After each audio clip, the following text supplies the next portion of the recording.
வணக்கம். இன்றைக்கி நம்ம வீடியோவில் டேஸ்டியான தக்காளி சாதமும் உருளைக்கிழங்கு வறுவலும் செய்ய போகிறோம். இந்த ரெசிபியை நம்ம ரொம்பவே ஈஸியாக செஞ்சிடலாம். இதை லஞ்ச் பாக்ஸுக்கு கொடுக்கறதுக்கு ரொம்பவே சூட்டபிளான ரெசிபி. இது பெரியவங்களாக இருக்கட்டும், சின்ன பிள்ளைங்களாக இருக்கட்டும், எல்லாத்துக்குமே நம்ம இதை கொடுக்கலாம். ரொம்பவே டேஸ்டியாக இருக்கும். இதை எப்படி பண்ணலாங்கிறத பார்க்கலாம். நம்ம இப்போ அடுப்பில் பாத்திரத்தை வச்சுட்டு 1 டீஸ்பூன் அளவுக்கு நம்ம எண்ணெயை சேர்த்துக்கலாம். இது கூடவே நான் 1 டேபிள் ஸ்பூன் அளவுக்கு நெய்யை சேர்த்துக்கிறேன். நம்ம நெய்யை சேர்த்து செஞ்சோம் அப்படின்னா ரொம்பவே வாசமாக இருக்கும். நெய்யும் எண்ணெயும் நல்லா உருகி காஞ்சி வந்த பிறகு ஒரு சின்ன பீஸ் பட்டை, 2 கிராம்பு, 2 ஏலக்காய், 1 டீஸ்பூன் அளவுக்கு சோம்பு, இது எல்லாத்தையுமே நம்ம ஒன்றா சேர்த்துட்டு நல்லா பொரிஞ்சு வந்த பிறகு ஒரு பெரிய வெங்காயத்தை கட் பண்ணி வச்சுருக்கேன் நீல வாக்கில். இதையும் நம்ம சேர்த்து வதக்கிக்குவோம்.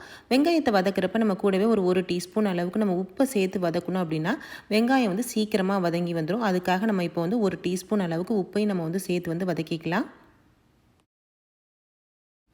இப்போது 1 டீஸ்பூன் அளவுக்கு உப்பு சேர்த்துட்டு வெங்காயத்தை வதக்கிக்கலாம். வெங்காயம் நல்லா வதங்கி வர டைம்லையே ஒரு 10லேருந்து 15 முந்திரி பருப்பு போல் நான் எடுத்து வச்சுருக்கேன். இதையும் நம்ம சேர்த்து வதக்கிக்கலாம். இந்த முந்திரி பருப்பு இருந்துச்சுன்னா நீங்கள் சேர்த்துக்கோங்க, இல்லைன்னா நம்ம ஸ்கிப் பண்ணிடலாம். ஒரு கூடுதல் டேஸ்ட்டுக்காக தான் நம்ம இந்த முந்திரி பருப்பை நம்ம சேர்த்து செய்கிறோம். இப்போ முந்திரி பருப்பு ஓரளவு நல்லா வதங்கி வந்த பிறகு 1 டீஸ்பூன் அளவுக்கு நம்ம இஞ்சி பூண்டு பேஸ்ட்டை சேர்த்துட்டு இஞ்சி பூண்டோட பச்சை வாசனை போகிற அளவுக்கு நல்லா வதக்கிக்கலாம். இஞ்சி பூண்டு சேர்த்த பிறகு நீங்கள் மீடியம் ஃப்ளேமில் வச்சு வதக்குனீங்கன்னா தான் உங்களுக்கு அடி பிடிக்காமல் இருக்கும். ஹை ஃப்ளேமில் வச்சிட்டிங்க அப்படின்னா அடி பிடிக்கிறதுக்கு வாய்ப்பு இருக்குது. அதனால் மீடியம் ஃப்ளேமில் வச்சு நல்லா வதக்கிக்கோங்க. இஞ்சி பூண்டு வதங்கி வர டைம்லேயே நம்ம இப்போ 2 தக்காளி, கொஞ்சமாக கொத்தமல்லி, புதினா எடுத்து வச்சுருக்கேன், 1 பச்சை மிளகாய், இது எல்லாத்தையுமே நம்ம ஒன்றா மிக்ஸி ஜாரில் போட்டு அடித்து எடுத்துக்கலாம். நீங்கள் ஒரு வேளை மிக்ஸி ஜாரில் அரைச்சி செய்யணுன்னாலும் செய்யலாம், இல்லை நீங்கள் கட் பண்ணி கூட நம்ம வதக்கி கூட செய்யலாம். இப்போ எல்லாத்தையும் நைஸாக அரைச்சி எடுத்தாச்சு.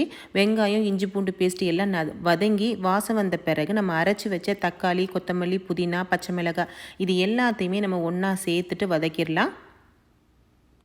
நீங்கள் காலையில் லஞ்ச் பாக்ஸுக்காக நீங்கள் பண்ணுறீங்க அப்படின்னா இந்த மாதிரி நம்ம அரைச்சிட்டு செஞ்சோம் அப்படின்னா நமக்கு வேலை குயிக்காக முடியும். அதே சமயம் நம்ம அரைச்சிட்டு செய்கிறதுனால சீக்கிரமாக தக்காளி, புதினா, கொத்தமல்லி எல்லாமே சீக்கிரம் வதங்கி நமக்கு சீக்கிரம் சாப்பாடு ரெடி ஆகிடும். அதுக்காக இந்த மாதிரி அரைச்சி செய்கிறப்ப நமக்கு டேஸ்ட்டும் அதிகமாக இருக்கும். இப்போ நல்லா வதங்கி வந்த பிறகு ஒரு 1/4 டீஸ்பூன் அளவுக்கு மஞ்சள் பொடியை நம்ம சேர்த்துக்கலாம். உங்களுடைய காரத்துக்கு தகுந்த மாதிரி நீங்கள் மிளகாத்தூளை சேர்த்துக்கோங்க. நான் இன்றைக்கி 1 டீஸ்பூன் அளவுக்கு மிளகாத்தூள், 1/2 டீஸ்பூன் அளவுக்கு மல்லிப்பொடியை சேர்த்து நம்ம வதக்கிக்கலாம். இதுக்கு இடையிலே நம்ம 2 கப் அளவுக்கு நான் இன்றைக்கி ஜீரக சம்பா அரிசி எடுத்து ஒரு 20 நிமிஷத்துக்கு ஊற வச்சுருக்கேன். இப்போ ஊற வச்ச அரிசியை நல்லா மிளகாத்தூள், மல்லித்தூள்லாம் வதங்கி வந்த பிறகு இதை நம்ம சேர்த்து வதக்கிக்கலாம். அரிசியை மசாலா கூட ஒரு 2 நிமிஷத்துக்கு நல்லா வதக்கி விட்டுருங்க. நீங்கள் இந்த தக்காளி சாதத்துக்கு நீங்கள் வீட்டுக்கு யூஸ் பண்ணுற எந்த அரிசியாக இருந்தாலும் நம்ம சேர்த்து செய்யலாம். நான் இன்றைக்கி ஜீரக சம்பா அரிசியில் செய்கிறேன். ஜீரக சம்பா அரிசியில் நீங்கள் செஞ்சீங்க அப்படின்னா 2 கப் ஜீரக சம்பா அரிசிக்கு 2.5 கப் அளவுக்கு தண்ணி ஊற்றுனீங்கன்னா உங்களுக்கு போதுமானதாக இருக்கும். ஏன்னா தக்காளியில் நம்ம அரைச்சி சேர்க்கறதுனால அதுலேருந்து வர தண்ணியே நமக்கு கரெக்டான அளவில் இருக்கும். அதனால் 2.5 கப் அளவுக்கு மட்டும் தண்ணியை நம்ம சேர்த்துடலாம். இப்போ உப்பு சரியாக இருக்கான்னு நீங்கள் இதில் செக் பண்ணிக்கோங்க. எல்லா பொருளையும் நம்ம சேர்த்து கலந்து விட்டுட்டு குக்கரை மூடியை போட்டு ஒரு விசில் மட்டும் நான் இன்றைக்கி வச்சு எடுக்கிறேன். ஒவ்வொரு குக்கரும் ஒவ்வொரு மாதிரி இருக்கும். இந்த குக்கருக்கு நான் இன்றைக்கி ஒரு விசில் வச்சுட்டு லோ ஃப்ளேமில் ஒரு விசில் வந்த பிறகு 5 நிமிஷத்துக்கு லோ ஃப்ளேமில் வச்சுருந்துட்டு ஸ்டவ்வை ஆஃப் பண்ணிவிட்டேன். இப்போ நம்ம மூடி ஓப்பன் பண்ணி பார்க்கலாம். நமக்கு சூப்பராக நல்ல உதிரி உதிரியாக நமக்கு தக்காளி சாதம் ரெடி ஆகிடுச்சு. கொஞ்சம் கூட அடியே பிடிக்கலை. இப்போ உங்களுக்கே பார்க்குறதுக்கே தெரியும் எவ்வளோ உதிரி உதிரியாக வந்திருக்குன்னு. ரொம்பவே டேஸ்டியாக இருக்கும். நீங்கள் ட்ரை பண்ணி பாருங்கள். லஞ்ச் பாக்ஸ்க்கெலாம் நீங்கள் செய்கிறீங்க அப்படின்னா இதை நம்ம ட்ரை பண்ணலாம். ரொம்பவே சூப்பராக டேஸ்டியாகவும் இருக்கும். இப்போ நம்ம இந்த தக்காளி சாதத்து கூட வச்சு சாப்பிட்றதுக்கு உருளைக்கிழங்கு மிளகு வறுவலை நம்ம குயிக்காக செஞ்சிடலாம். இப்போ நம்ம இந்த உருளைக்கிழங்கு வறுவலுக்காக 3 உருளைக்கிழங்கு மேல் தோல் எல்லாத்தையும் சீவிட்டு நீல வாக்கில் கட் பண்ணி வச்சுருக்கேன். இதை நம்ம அடுப்பில் பாத்திரத்தை வச்சுட்டு ஒரு 2 கப் அளவுக்கு தண்ணியை சேர்த்துட்டு அது கூடவே 1 டீஸ்பூன் அளவுக்கு உப்பையும் சேர்த்து நல்லா கொதிக்க விட்டுருவோம். இதில் நம்ம கட் பண்ணி வச்சுருக்க உருளைக்கிழங்கு இதில் சேர்த்துடலாம். ஒரு 3/4 பாகத்துக்கு உருளைக்கிழங்கு நம்ம வேக வச்சு எடுத்துக்குவோம். இந்த உருளைக்கிழங்கு வேக வைக்கிறப்ப ஒரு 1/4 டீஸ்பூன் அளவுக்கு மஞ்சள் பொடியையும் நம்ம சேர்த்து வேக வச்சிடலாம். இப்போ மஞ்சள் பொடியை சேர்த்து நம்ம நல்லா கலந்து விட்டுருவோம். நம்ம தக்காளி சாதம் செய்கிறப்பவே நீங்கள் இடையிலே இன்னொரு அடுப்புலேயே நம்ம இந்த உருளைக்கிழங்கையும் வேக வச்சிட்டோம் அப்படின்னா ஈஸியாக நமக்கு வேலை முடிஞ்சிடும்.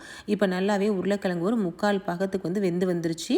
இதை நம்ம எடுத்துகிட்டு இந்த தண்ணி எல்லாத்தையுமே வடிகட்டிடுவோம். இப்போ நம்ம இந்த உருளைக்கிழங்கு மிளகு வறுவலுக்கு ஒரு மசாலா பொடியை ரெடி பண்ண போகிறோம். அதுக்காக அடுப்பில் பாத்திரத்தை வச்சுட்டு 4 வரமிளகாவை சேர்த்துக்கிறேன். உங்களுடைய காரத்துக்கு தகுந்த மாதிரி நீங்கள் மிளகாவை சேர்த்துக்கோங்க. 1 டீஸ்பூன் ஜீரகம், 1 டீஸ்பூன் சோம்பு, 1 டேபிள் ஸ்பூன் அளவுக்கு மிளகை வந்து சேர்த்துக்கலாம். இந்த மிளகு இந்த உருளைக்கிழங்குக்கு ஒரு நல்ல காரத்தை கொடுக்கும். நம்ம எல்லா பொருளையும் சேர்த்துட்டு ஒரு 2 நிமிஷத்துக்கு வந்து நம்ம வந்து மீடியம் ஃப்ளேமில் வதக்கிக்குவோம். நல்லா வந்து ஓரளவுக்கு வதங்கி வந்த பிறகு 2 டேபிள் ஸ்பூன் அளவுக்கு நம்ம தேங்காய் துருவலை சேர்த்துக்கலாம். 2 டேபிள் ஸ்பூன் அளவுக்கு தேங்காய் துருவலை சேர்த்துட்டு தேங்காயோட ஈரத்தன்மையெல்லாம் போகிற அளவுக்கு மீடியம் ஃப்ளேமில் வச்சு ரோஸ்ட் பண்ணி எடுத்துக்கோங்க. இந்த மிளகு வறுவலுக்கு நம்ம தேங்காய் சேர்க்காமலும் நம்ம வந்து வெறும் மிளகு, ஜீரகம், சோம்பு, மிளகாய் மட்டுமே நம்ம வதக்கி செய்யலாம். நம்ம தேங்காய் சேர்த்து செய்கிறப்ப நமக்கு வந்து டேஸ்ட் வந்து இன்னும் கொஞ்சம் கூடுதலாக இருக்கும். அதுக்காக தான் நம்ம இன்றைக்கி வந்து தேங்காய் வந்து சேர்த்து செய்கிறோம். இப்போ நல்லா தேங்காயும் வதங்கி வந்த பிறகு நம்ம அடுப்பை வந்து ஆஃப் பண்ணிவிட்டு ஆற வச்சுட்டு நம்ம மிக்ஸி ஜாரில் போட்டு பொடி பண்ணி எடுத்துக்கலாம். இப்போ நம்ம இந்த வறுவலுக்கு தேவையான தாளிப்பை வந்து ரெடி பண்ணிக்கலாம். அதுக்காக வந்து 1 டேபிள் ஸ்பூன் அளவுக்கு நான் வந்து எண்ணெயை வந்து சேர்த்துக்கிறேன். நீங்கள் வந்து சமையலுக்கு யூஸ் பண்ணுற எந்த எண்ணெயாக இருந்தாலும் நம்ம இதை யூஸ் பண்ணி செய்யலாம். எண்ணெய் வந்து நல்லா காஞ்சி வந்த பிறகு 1 டீஸ்பூன் அளவுக்கு கடுகு உளுந்து நான் வந்து சேர்த்துக்கிறேன். கடுகு உளுந்து நல்லா பொரிஞ்சு வரட்டும். கடுகு நல்லா பொரிஞ்சு வந்த பிறகு 1 பச்சை மிளகாய், 1 கொத்து கருவேப்பிலை, 1 பல்லு பூண்டு இதில் 1 2 இடித்து வச்சுருக்கேன். இதை நம்ம வந்து சேர்த்து வதக்கிக்கலாம். நம்ம வேக வச்சு உருளைக்கிழங்கு நல்லா தண்ணியெல்லாம் இருத்துட்டு வச்சுருக்கேன். இப்போ நம்ம வந்து எல்லாமே நல்லா பொரிஞ்சு செவந்து வந்த பிறகு நம்ம வேக வச்ச உருளைக்கிழங்கு இதில் சேர்த்து வந்து கலந்து விட்டுருவோம்.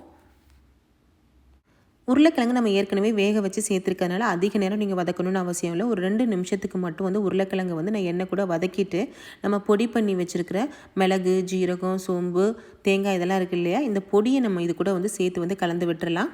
இந்த பொடியை சேர்க்குறப்பவே வந்து லாஸ்ட்டாக வந்து 1 டீஸ்பூன் அளவுக்கு எண்ணெயும் சேர்த்து நம்ம வந்து வதக்கிக்குவோம். பொடியை சேர்த்த பிறகு நம்ம எந்த அளவுக்கு உப்பு தேவையோ அந்தளவுக்கு உப்பையும் சேர்த்து வந்து வதக்கிக்குவோம். நம்ம ஏற்கனவே உருளைக்கிழங்குல உப்பெல்லாம் போட்டு வேக வச்சுருக்கோம். அதனால் பார்த்துட்டு எந்த அளவுக்கு தேவையோ அந்தளவுக்கு உப்பை சேர்த்துட்டு நமக்கு அடி பிடிக்கிற மாதிரி இருந்துச்சு அப்படின்னா 1 டீஸ்பூன் அளவுக்கு எண்ணெயும் சேர்த்துட்டு நம்ம வந்து ஒரு மூடியை போட்டு லோ ஃப்ளேமில் ஒரு 2 நிமிஷத்துக்கு மட்டும் விட்டுருவோம். லோ ஃப்ளேமில் நமக்கு வந்து குக் ஆகுறப்போ வந்து நல்லா மசாலா எல்லாமே உருளைக்கிழங்கோடு சேர்ந்து நல்ல ஒரு வாசத்தோடு நமக்கு வந்து சூப்பராக ரெடியாகி வந்துடும். இப்போ சூப்பராக உருளைக்கிழங்கு வந்து நமக்கு வந்து ரெடி ஆயிருச்சு. இந்த உருளைக்கிழங்கு மிளகு வறுவல் நமக்கு வந்து தக்காளி சாதம், தயிர் சாதத்துக்கூடலாம் வச்சு சாப்பிட்றதுக்கு ரொம்பவே வந்து டேஸ்டியாக இருக்கும். நீங்கள் வந்து ட்ரை பண்ணி பாருங்கள். ஃப்ரெண்ட்ஸ், உங்களுக்கு இந்த வீடியோ பிடிச்சிருந்துச்சுன்னா லைக் பண்ணுங்கள், உங்கள் நண்பர்களுக்கெல்லாம் ஷேர் பண்ணுங்கள். கூடவே நம்ம சேனலை மறக்காமல் சப்ஸ்கிரைப் பண்ணிக்கோங்க. தேங்க்யூ.